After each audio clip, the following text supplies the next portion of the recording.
গভর্নমেন্টের করে যাওয়া আওয়ামী লীগের কার্যক্রম নিষিদ্ধ করার যে অধ্যাদেশটি ছিল সেটা তারেক রহমানের সরকার সংসদে আইন আকারে ইমপ্লিমেন্ট করতে যাচ্ছে। তো সেই জিনিসটা নিয়ে গতকাল একটা ভিডিও করেছিলাম, যে প্রসিডিউরাল জিনিসগুলি নিয়ে আলাপ করেছিলাম, যে কেন অধ্যাদেশটা ইদার বাতিল করতে হবে অথবা আইনের আকারে ইমপ্লিমেন্ট করে রাখতে হবে বর্তমান অবস্থাকে কন্টিনিউ করার জন্য। তো সেই ভিডিওতে আমি বলেছিলাম যে আসলে তেমন কোনো মেজর পরিবর্তন হচ্ছে না। বর্তমানে যেভাবে আওয়ামী লীগের কার্যক্রম নিষিদ্ধ আছে, সংসদে সেটাকে আইনের আকারে ইমপ্লিমেন্ট করলেও সিচুয়েশান প্রিটি মাচ একই থাকবে, তেমন কোনো চেঞ্জ হচ্ছে না আপাতত। It's not a new thing. তো আমার ভিডিওটা অনেক কমেন্ট এসছে, ভালো খারাপ দুদিকেই এসছে। অনেকগুলি কমেন্ট আমি পড়েছি। তো আমি সাধারণত বলি না আমার কোনো ভিডিওতে যে লাইক, লাভ, ফলো, সাবস্ক্রিপশন এসব কথা বলি না, কিন্তু যারা একটু কমেন্ট করেন পজিটিভ নেগেটিভ, আমি অনেক কমেন্ট পড়ি। আমার কাছে ভালো লাগে, কারণ আমি যেহেতু সবসময় বলি নিরপেক্ষভাবে বিশ্লেষণ করার চেষ্টা করি, তো অবভিয়াসলি অন্যান্য দৃষ্টিকোণ থেকেও সেটা অ্যানালাইসিস করা যেতে পারে। তো আপনাদের পজিটিভ নেগেটিভ কমেন্ট পড়ে আমার মনে হলো যে আরেকটা ফলো আপ ভিডিও করা হয়তো একটু দরকার। তো যারা এই ভিডিওটা প্রথম দেখছেন তাদের জন্য শুধু একটু সংক্ষেপে বলে রাখি যে ইউনূস সরকারের করা 133টা অধ্যাদেশের মধ্যে একটা অধ্যাদেশ ছিল আওয়ামী লীগের কার্যক্রম নিষিদ্ধ করে রাখা সন্ত্রাস বিরোধী আইনে। তা এখন সংসদের নিয়ম অনুসারে বা আমাদের সংবিধানের নিয়ম অনুসারে প্রেসিডেন্সিয়াল অর্ডিন্যান্সগুলিকে সংসদের 30 কার্য দিবসের মধ্যে ঈদের নূতন করে আইন আকারে ইমপ্লিমেন্ট করতে হবে অথবা সেগুলি বাতিল হয়ে যায়। তো সেই জন্য তারেক রহমানের সরকার এখন যখন আওয়ামী লীগের সেই কার্যক্রম নিষিদ্ধ অবস্থায় আছে সেটাকে কন্টিনিউ করতে গেলে ওনাদেরকে এটাকে আইন আকারে করতে হবে। তো এটা হচ্ছে বর্তমান সিচুয়েশানকে কন্টিনিউ করার জন্য। আর যদি ওনারা চাইতেন যে সেটা করবেন না, তাহলে ওনারা ওইটা বাতিল করে দিতেন। তো যাই হোক, আজকে আর সেই আলোচনায় যাব না। তবে আমার মাথায় আরও 2-4টা জিনিস এসছে এই রিলেটেড। সেটা হচ্ছে যে বর্তমান তারেক রহমানের সরকার আর আগের খালেদা জিয়ার সরকার, যদিও দুইজনই বিএনপির, দুইজনের সরকার কিন্তু এক নয়।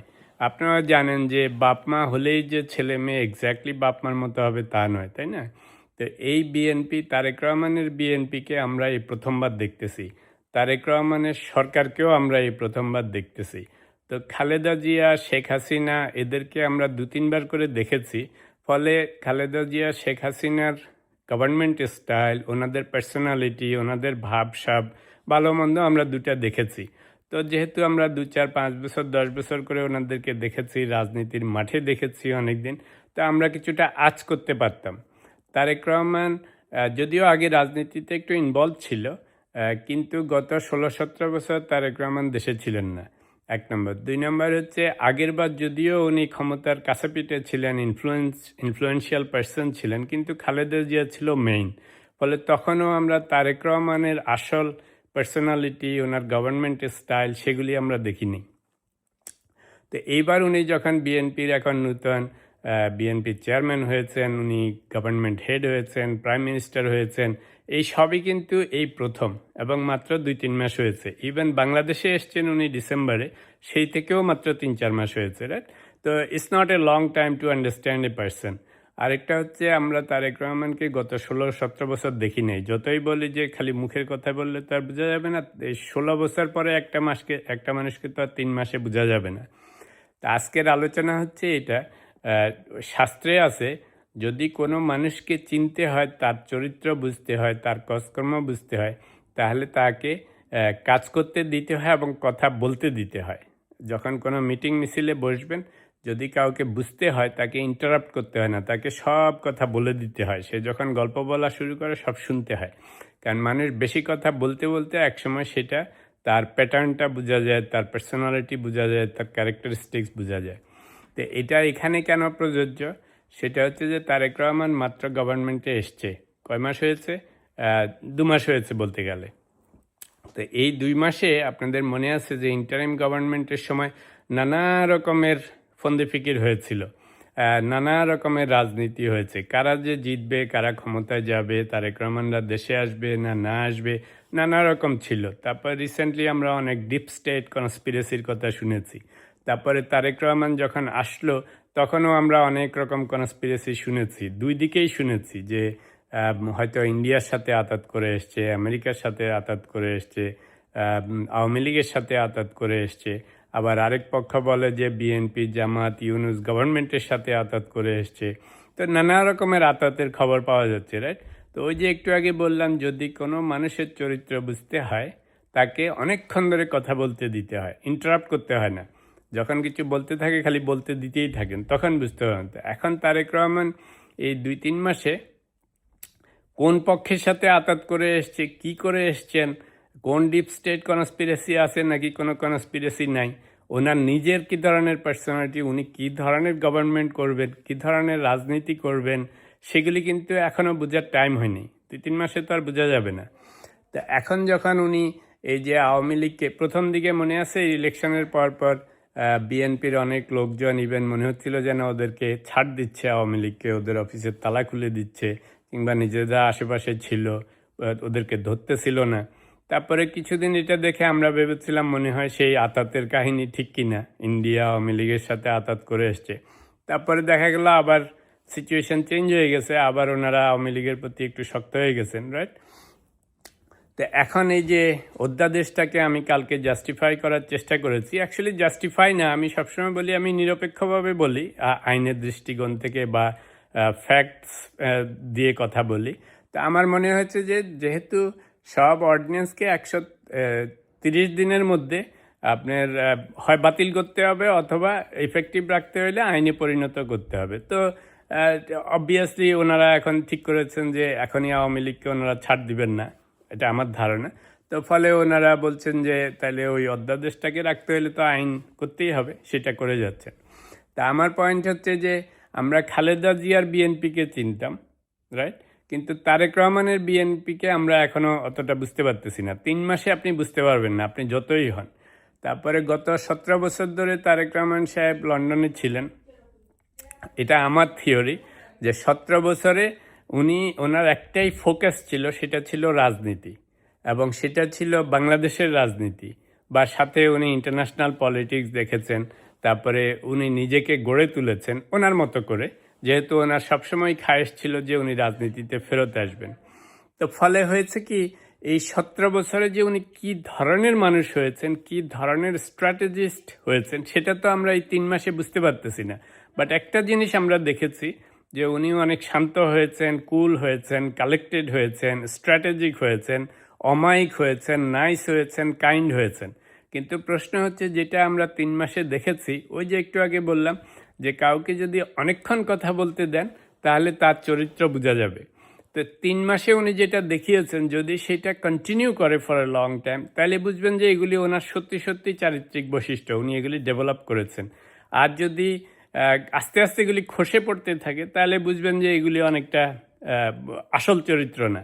আর রাজনীতির বেলায়ও যেটা বলেছি, উনি হচ্ছেন নিউ তারেক রহমানের রাজত্ব, এটা বিশ্বাস করতে হবে।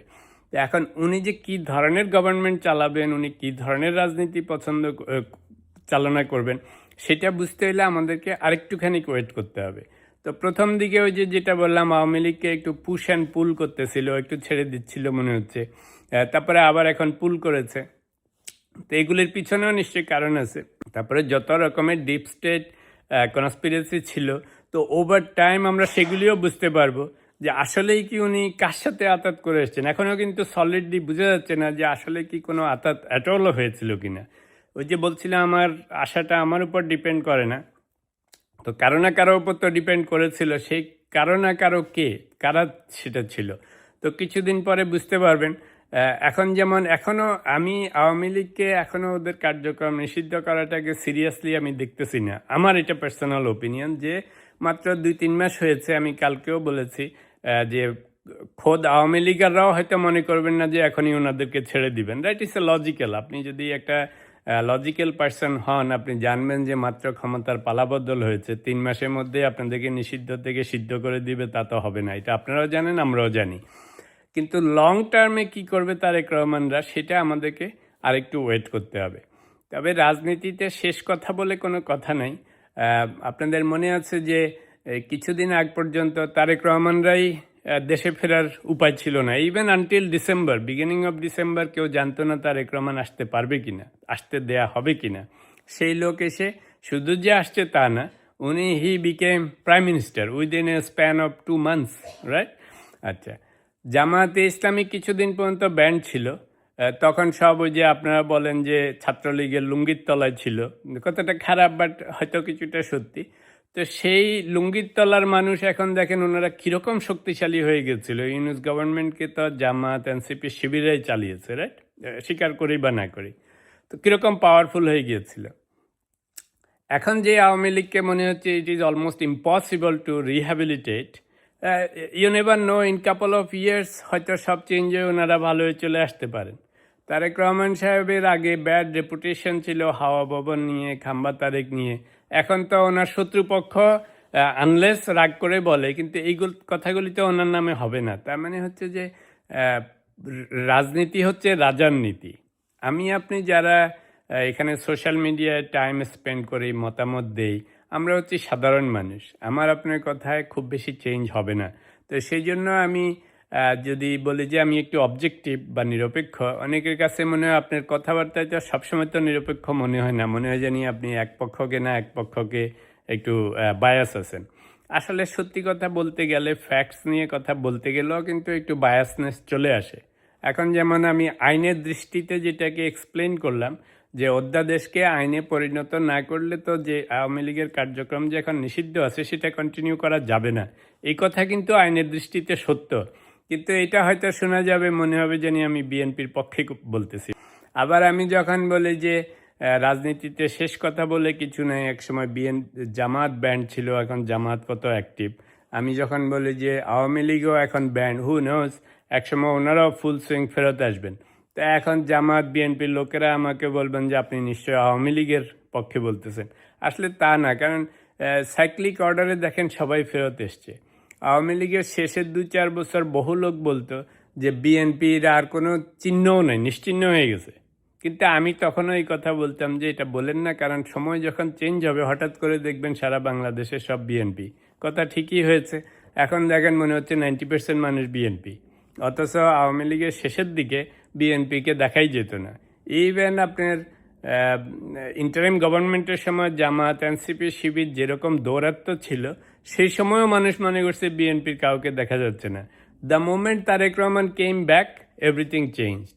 তো এই জন্য পলিটিক্সে শেষ কথা বলে কিছু নেই। তা আমার 2-1 ভিউয়ার বলেছেন যে আপনি কি চান, মানে এই যে এত কিছু বললাম আমার কি চাওয়া। আমি ভাই, আমার কাছে সবসময় মনে হয় খুব সুন্দর সাম্য সৌহার্দ্যভাবে সব রাজনৈতিক দলগুলি দেশে রাজনীতি করবে, সুন্দরভাবে গণতন্ত্র প্রতিষ্ঠা হবে, নিরপেক্ষভাবে সব নির্বাচন হবে, আর্মি কোনো সময় ক্ষমতা ইন্টারফিয়ার করবে না, মানুষের উপর জেল জুলুম হবে না। এখন কথা হচ্ছে এগুলি বেশিরভাগ আপনারাও চান, কিন্তু এখন আমার আর আপনার চাওয়ায় তো এটা হবে না। তো সেই জন্য এখন রিয়েলিটি যা সেটার সাথে মানিয়ে চলি। তো আমি সবসময় নিরপেক্ষভাবে দেখি যে কোনো একটা ঘটনা যখন ঘটে এটার পিছনে আসল কারণটা কি, সত্যি সত্যি কোনো অবজেক্টিভ আছে কিনা। তা আজকের আলোচনায় খালি এটা বলে শেষ করব যে তারেক রহমান সাহেবের সরকার খালেদা জিয়ার সরকার না, তারেক রহমান ও খালেদা জিয়া না, আগের এখনকার বিএনপিও আগের বিএনপি না।